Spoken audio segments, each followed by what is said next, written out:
Hello दोस्तों, स्वागत है आपका एमबी पाठशाला विद वीके में। एमबी पाठशाला विद वीके के साथ आज हम जानेंगे कंपोजिट ग्रांट से भुगतान के बारे में।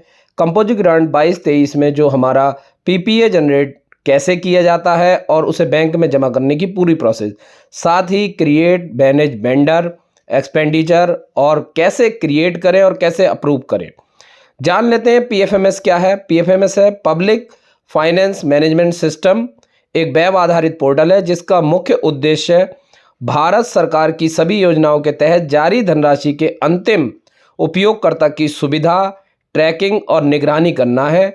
इसे केंद्र प्रायोजित योजना सीएसएस के तहत व्यय विभाग एवं वित्त मंत्रालय भारत सरकार द्वारा 2009 में लॉन्च किया गया था। प्रक्रिया प्रारंभ होने से पूर्व ध्यान रखने योग्य बातें हैं। पहले website URL pfms.nic.in, scheme code UP113, scheme name Samagra Shiksha elementary education UPSNA, bank of Baroda, implementing agency SMC, stakeholder प्रधानाध्यापक, इंचार्ज अध्यापक, सहायक अध्यापक और SMC अध्यक्ष। पेमेंट मोड रहेगा PPA यानी प्रिंट पेमेंट एडवाइस। आप इस तरीके से इन चीज़ों पर पहले ध्यान देंगे और इन चीज़ों का पहले आप बहुत विशेष ध्यान रखेंगे। इसके अलावा 3 प्रमुख उत्तरदायित्वकर्ता हैं जिनको पूरी जिम्मेदारी दी गई है। नंबर 1 पर है प्रधानाध्यापक, पीएमएस पोर्टल पर agency administration admin, agency data approver और पीपीए सिग्नेटरी यानी हस्ताक्षरी भी होंगे। साथ ही दूसरे हैं सहायक अध्यापक जिन्हें की डाटा ऑपरेटर की जिम्मेदारी दी गई है। ये शिक्षा मित्र भी हो सकते हैं और असिस्टेंट भी, जो आपके बेहतर कंप्यूटर चलाता हो। इसके अलावा एसएमसी अध्यक्ष जो कि एक हस्ताक्षरी होंगे। अब आते हैं प्रधानाध्यापक या इंचार्ज के कार्य। सर्वप्रथम प्रधानाध्यापक द्वारा ये सुनिश्चित कर लिया जाए कि उनका विद्यालय पीएफएमएस पोर्टल पर पंजीकृत है या नहीं। यदि आपका विद्यालय पंजीकृत है तो आप संबंधित बीआरसी से एजेंसी एडमिशन की लॉगिन आईडी और पासवर्ड प्राप्त कर लें। यदि आपका विद्यालय पंजीकृत नहीं है तो आप अपनी बीआरसी से संपर्क स्थापित कर पंजीकरण कराएं। इन चीज़ों का विशेष ध्यान रखेंगे। इसके बाद आते हैं यूजर्स के प्रकार। एजेंसी एडमिन जो कि प्रधानाध्यापक या इंचार्ज अध्यापक होंगे। दूसरा है डाटा अप्रूवर जिसमें सहायक अध्यापक या शिक्षा मित्र जो कि कंप्यूटर दक्षता में कुशल हों, आप उनको बना सकते हैं। इसके अलावा है डाटा अप्रूवर जो कि प्रधानाध्यापक या इंचार्ज अध्यापक रहेंगे। इसके बाद आते हैं यूजर्स के कार्य। Agency admin number 1 limit check करना, नंबर 2 पेमेंट मोड एक्टिव करना, नंबर 3 डीए और डीओ का पंजीकरण कर उनकी आईडी क्रिएट करना, नंबर 2 है डाटा ऑपरेटर वेंडर की मैपिंग और पंजीकरण, एक्सपेंडिचर बनाना और सबमिट करना, नंबर 3 डाटा अप्रूवर जो कि डीओ द्वारा सबमिट एक्शन को अप्रूव करेंगे, पीपीए जनरेट करेंगे और एसएमसी अध्यक्ष से हस्ताक्षर कराकर उसे बैंक में एडवाइस जमा करेंगे और एक कॉपी अपने पास रखेंगे जबकि एक कॉपी बैंक में सबमिट कर देंगे। और इसके लिए मिनिमम लिमिट जो है 10 डेज की है। अब आता है क्रिएटिव एजेंसी यूजर। जब एजेंसी का यूजर क्रिएट करेंगे तो ध्यान रखें कि first name last name fill होना चाहिए, ईमेल आईडी फिल होनी चाहिए, फ़ोन नंबर या mobile number, login ID to be create agency admin के आधार पर होनी चाहिए। क्लिक ऑन सबमिट, उसके बाद क्लिक करना चाहिए। ए मैसेज डिस्प्ले और स्क्रीन सक्सेसफुली रजिस्ट्रेशन, उसके बाद आपकी स्क्रीन पर एक सक्सेसफुली रजिस्ट्रेशन का मैसेज आपकी स्क्रीन पर शो हो जाएगा। आइए जानते हैं हम ऑनलाइन प्रोसेस को, आपको कर दिखाते हैं। देखिए सबसे पहले वेब पेज पर गए। वेब पेज पर आप सर्च करेंगे पीएफएमएस। जैसे ही करेंगे वहाँ पर एक लॉगिन आ जाएगा pfms.nic.in। उसके बाद लॉगिन कर लेंगे। लॉगिन में जो बीआरसी से आपकी आईडी और पासवर्ड मिले हैं उसे डालकर आप लॉगिन कर लेंगे। लॉगिन करने के बाद आप सबसे पहले मास्टर्स में जाएंगे और मास्टर्स में जाने के बाद यूजर्स में मैनेज और ऐड न्यू। देखिए सबसे पहले अगर आपने आईडी बनी हुई है तो आप मैनेज में जाते हैं और आईडी नहीं बनी है तो न्यू में जाते हैं। ऐड न्यू में जाकर सबसे पहले user name, first name, last name, email, phone number, mobile number, login ID. जब आप डालकर बनाएंगे तो ये आईडी क्रिएट हो जाएगी। क्योंकि यहाँ आईडी पहले से बनी हुई है इसलिए हम मैनेज में जाएंगे। मैनेज में जाने के बाद हम यूजर टाइप करेंगे और उसके बाद नीचे करेंगे स्टेटस में इनेबल सेलेक्ट करेंगे। स्टेटस में इनेबल सेलेक्ट करके सर्च करेंगे तो देखेंगे हमारी डीए और डीओ दोनों आईडी बनी हुई है। जिनकी आईडी बनी नहीं है वो जाएंगे ऐड न्यू में और जिनकी आईडी बनी हुई है वो जाएंगे मैनेज में। तो इस प्रकार आप आईडी को क्रिएट कर सकते हैं और क्रिएट आईडी को कर सकते हैं। इसके बाद जो अगला मोड होगा वो होगा आपका बैंक का, यानी आप बैंक अकाउंट को एक्टिव कैसे करें। सबसे पहले बैंक में जाएंगे, फिर एक्टिवेशन अकाउंट में जाएंगे। वहां जाकर जैसे ही आप क्लिक करेंगे तो एक पेज खुलकर आएगा जहां पर आपको स्कीम और अकाउंट नंबर, जैसे ही स्कीम और अकाउंट नंबर अपना डालेंगे उसको सर्च कर देंगे और सर्च करने के बाद उसे सेव कर देंगे। तो इस तरीके से आपका अकाउंट एक्टिव हो जाएगा। आइए अब जान लेते हैं प्रोसेस की। अब देखते हैं कि ड्राइंग लिमिट ऑफ एजेंसी कैसे चेक करते हैं। सबसे पहले ड्राइंग लिमिट ऑफ एजेंसी के एड अपडेट लोकेशन में गए। अब देखिए यहाँ पर सबसे पहले स्कीम सेलेक्ट करी, फिर हार्डशेल लेवल सेलेक्ट किया और जैसे ही हम सर्च करेंगे यहाँ पर हमारे कॉलम खुलेंगे। तो इसमें सबसे पहले स्टेट जैसे कि हमारा है यूपी, फिर इसके बाद डिस्ट्रिक्ट डालेंगे रामपुर, जैसे कि हमारा डिस्ट्रिक्ट रामपुर तो रामपुर, और उसके बाद सर्च बटन दबा देंगे तो आपका अकाउंट नंबर जो आपकी एडमिन आईडी है वो खुलकर आ जाएगी और आपकी ड्राइंग लिमिट भी यहाँ पर आपको बता दी जाएगी। यहाँ से आप अपनी ड्राइंग लिमिट चेक कर लेंगे। चेक करने के बाद यहाँ लॉग आउट करेंगे और लॉग आउट करके अब डाटा ऑपरेटर, अब जो काम होगा डाटा ऑपरेटर का, यानी हम डीओ की आईडी ओपन करेंगे। डीओ की आईडी पासवर्ड फिल करेंगे। फिल कर जैसे ही लॉगिन करेंगे, लॉगिन करने के बाद हम जाएंगे एक्सपेंडिचर में। कहाँ जाएंगे? एक्सपेंडिचर में। एक्सपेंडिचर चेक करेंगे। तो एक्सपेंडिचर में चेक करने से पहले अगर आपका कोई भी बिल बना हुआ है तो एक्सपेंडिचर में जाएंगे, वरना मास्टर्स में जाके आप वेंडर पर जाएंगे। वेंडर पर जाने के बाद आप ऐड न्यू करेंगे। जैसे कि आपकी अगर आईडी क्रिएट है तो आप ऐड न्यू करेंगे। यहाँ पर दो प्रकार के अकाउंट खुलते हैं, पर्सनल और कमर्शियल। देखिए कमर्शियल जब खोलेंगे तो वहाँ पर जीएसटी नंबर वगैरह सब मांगा जाएगा और जैसे ही पर्सनल खोलेंगे तो उसमें केवल account number, mobile number, date of birth, इस तरीके की जानकारी आपसे ली जाएगी। तो देखिए जैसे हम यहाँ पर भर रहे हैं, नेम ऑफ एजेंसी भर रहा है। नेम ऑफ एजेंसी जैसे ही हम यहाँ फिल करेंगे, उसके बाद अगर जीएसटी नंबर आपके पास अवेलेबल है तो जीएसटी नंबर भी फिल कर देंगे। नहीं है तो केवल 2 या 3 चीज़ों के साथ आप इसमें वेंडर की मैपिंग कर सकते हैं। देखिए जैसे मैंने यहाँ नेम भरा, प्राइमेक्स एंटरप्राइजेज। अब उसके अलावा फिर मैं एक एड्रेस पर क्लिक करूँगा। देखिए आप जो जो चीज़ें यहाँ फिल करेंगे, आप अगर गौर से देखेंगे तो इसमें इतने कॉलम हैं, इनमें से कुछ कॉलम फिल करेंगे और फिल करने के बाद यहाँ पर सर्च का बटन दबा देंगे। अब सर्च का बटन दबाने से क्या होगा, जैसे ही आप बटन दबाएंगे तो आपको ये पता चल जाएगा कौन कौन से कॉलम अभी आपको फिल करने बाकी हैं। जैसे देखिए एड्रेस में डालेंगे, एड्रेस में यहाँ डाल दिया शौकत अली रोड।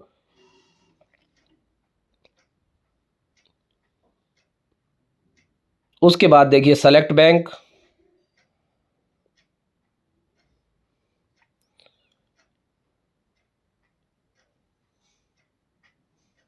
प्रोसेस में है। अकाउंट नंबर डालेंगे, जो भी आपके पास अकाउंट नंबर है वेंडर का, उस अकाउंट नंबर को फिल करेंगे।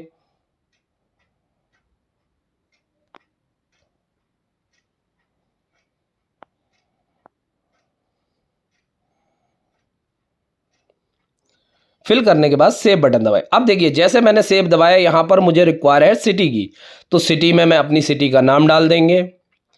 उसके बाद देखिए मोबाइल नंबर पर आया तो नॉट अवेलेबल, अगर अवेलेबल है तो नंबर डाल देंगे। फिर आएगा pms.in वेंडर क्रिएट। अब यहाँ पर क्या होगा, देखिए जैसे ही आता है क्रिएट हो जाता है। अब यहाँ जैसे ही हम सेव करते हैं तो यहाँ पर आएगा प्लीज़ एटलीस्ट 1 बैंक अकाउंट। क्या होता है, जब हम ये नंबर पहले से सेव होगा, किसी के द्वारा इसकी वेंडर आईडी बना दी होगी, तो ये चीज़ आएगी। तो अब हमारे पास कौन सा जरिया बचता है? अब हम फिर से जाएंगे मास्टर्स में, और मास्टर्स में जाने के बाद क्या करेंगे? मास्टर्स में जाने के बाद फिर करेंगे वेंडर्स में, और वेंडर्स में जाने के बाद हम करेंगे मैनेज। अब मैनेज में देखिए हम सेम प्रोसेस में वेंडर्स रजिस्टर्ड बाय मी है, यहाँ से सेलेक्ट करेंगे vendors mapped not registered by me, vendors mapped not registered by me. हम जैसे ही सर्च करेंगे, सर्च करके हम वेंडर का नाम डालेंगे, क्योंकि यहाँ पर बहुत सारे वेंडर होंगे जिनको एक बार में सेलेक्ट करना। जैसे ही हम वेंडर का यहाँ पर नाम डालते हैं और नाम डालकर यहाँ सर्च करते हैं, तो हमें उस नेम के 2 या 3 वेंडर मिल जाएंगे। देखिए जैसे मैंने डाला, यहाँ पर सर्च किया, तो मेरे पास अभी नहीं आया। अब दोबारा मैं देखिए जैसे ही करूँगा वेंडर नॉट, यहाँ पर डालेंगे, इसको करेक्शन हुआ नेम में, नेम को सही करेंगे। अब नेम को सही करके जैसे ही इसे सर्च करेंगे, हमारे नीचे नेम शो हो जाएंगे। देखिए यहाँ पर जैसे ही हमने डाला, अभी भी नहीं आ रहा। अब क्या करेंगे? Vendor mapped by other, vendor mapped not registered by me. अब देखिए यहाँ पर जैसे ही हमने किया, यहाँ पर प्राइमेक्स जो मैंने किया उस नाम के 2 आ रहे हैं, तो हम क्या करेंगे? उसकी अकाउंट नंबर और यूनिक आईडी कोड मैच कर लेंगे, और मैच कर कर जो सेलेक्ट होगा उस पर यहाँ पर साइड में जाके एक राइट क्लिक कर देंगे, जिससे क्या होगा? वो वेंडर आपके साथ यहाँ पर नीचे आएगा मैप वेंडर, इसको मैप कर देंगे।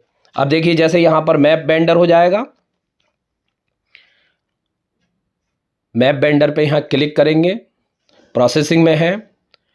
प्रोसेसिंग के बाद अब जाएंगे आप, इसके बाद अब जाएंगे आप एक्सपेंडिचर में। किस में जाएंगे? एक्सपेंडिचर में। यहाँ पर एक्सपेंडिचर में जाने के बाद आप जाएंगे ऐड न्यू में, ऐड न्यू में जाएंगे। ऐड न्यू में जाने के बाद स्कीम सेलेक्ट करेंगे, स्कीम सेलेक्ट की UP 113 elementary education. Account number आपका शो हो जाएगा तुरंत।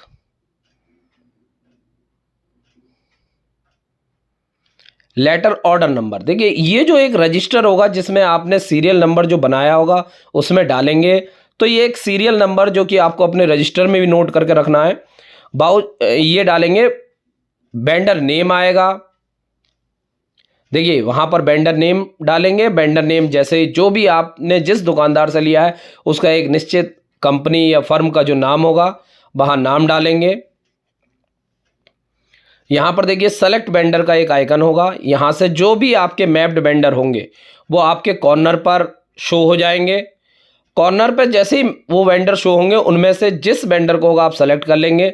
सेलेक्ट करने के बाद आप लेटर या ऑर्डर नंबर डालेंगे। ऑर्डर नंबर की अगर आपके पास कॉपी हो या कोई हो हार्ड फाइल हो तो उसे आप चूज़ फाइल करके अपलोड भी कर सकते हैं। फिर उसके बाद सैंक्शन डेट डालेंगे, डेट को यहाँ से सेलेक्ट कर लेंगे।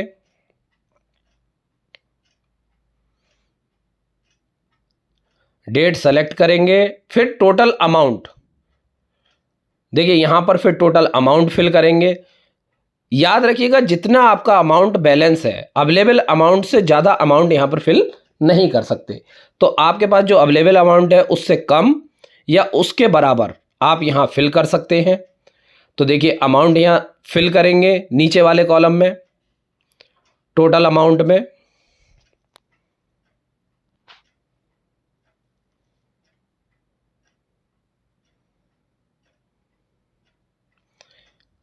देखिए यहाँ अमाउंट, टोटल अमाउंट में आप अमाउंट फिल करेंगे।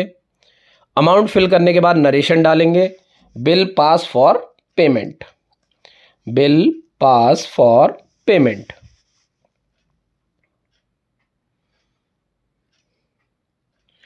इसके बाद स्कीम कंपोनेंट डिटेल्स में जाएंगे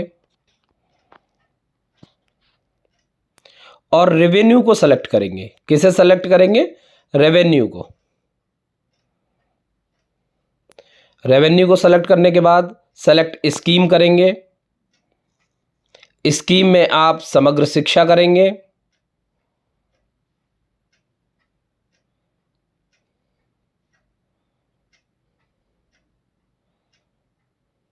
समग्र शिक्षा में एलिमेंट्री एजुकेशन करेंगे। और एलिमेंट्री खोलते ही आपके पास बहुत सारे कोड आ जाएंगे, तो जिस कोड के तहत आपको प्रोडक्ट खरीदना है उस कोड को सेलेक्ट करेंगे और सेलेक्ट करने के बाद परसेंटेज में 100 डाल देंगे और जैसे ही ऐड पर क्लिक करेंगे अमाउंट फिल हो जाएगा। अब अमाउंट फिल होते ही यहाँ पर आप नीचे आएंगे। नीचे आने के बाद राइट में चेक बॉक्स होगा, उस चेक बॉक्स पर टिक करेंगे और यहाँ पर आप सेव कर देंगे। किस बटन पर क्लिक करेंगे? चेक बॉक्स क्लिक करने के बाद आप इसे सेव पर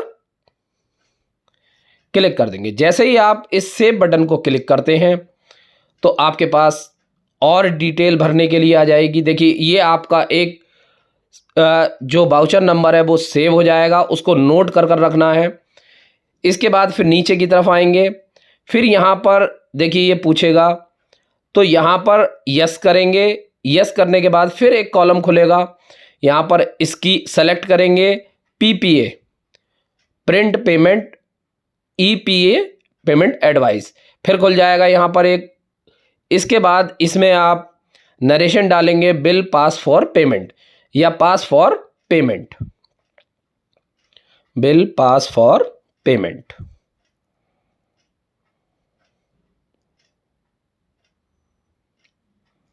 कंफर्म कर देंगे।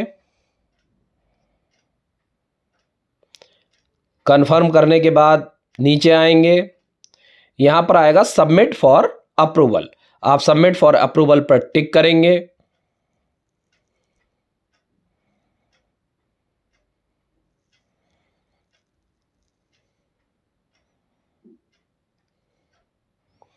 अब यहां से ये एडमिन आईडी पे चला जाएगा, यानी अब डाटा एडमिनिस्ट्रेशन का काम हो जाएगा। तो उस आईडी को ओपन करेंगे, लॉगिन आईडी पासवर्ड डालेंगे। पासवर्ड डालकर जैसे ही डाटा एडमिनिस्ट्रेशन की प्रोफाइल खुल जाएगी। अब हम यहां पर जाएंगे। देखिए जो प्रिंट एडवाइस खुली है वो कुछ इस तरीके से होगी, आप इसका देख सकते हैं।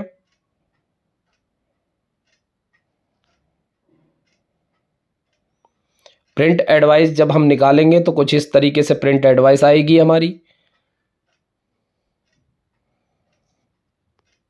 देखिए यहाँ पर लेफ्ट साइड में हमारे सिग्नेचर होंगे हमारे अध्यक्ष के और राइट साइड में जो सिग्नेचर होंगे वो हमारे होंगे सचिव के, यानी प्रधानाचार्य के। अब आप देख सकते हैं इस तरीके की स्कीम सेलेक्ट हो जाएगी। जैसे ही हम यहाँ पर 607 यानी जो हमारा ऑर्डर नंबर था उस पर क्लिक करते हैं। क्लिक करने के बाद यहाँ पर प्रेस कर देंगे। प्रेस करने के बाद ये पूरी डिटेल खुलकर आ जाएगी और जैसे ही ओपन करेंगे तो यहाँ पर आएगा अप्रूव और रिजेक्ट। अब अप्रूव और रिजेक्ट में क्या करेंगे, इसे अप्रूव कर देंगे। यहाँ पर लिख देंगे पास फॉर पेमेंट या बिल पास फॉर पेमेंट।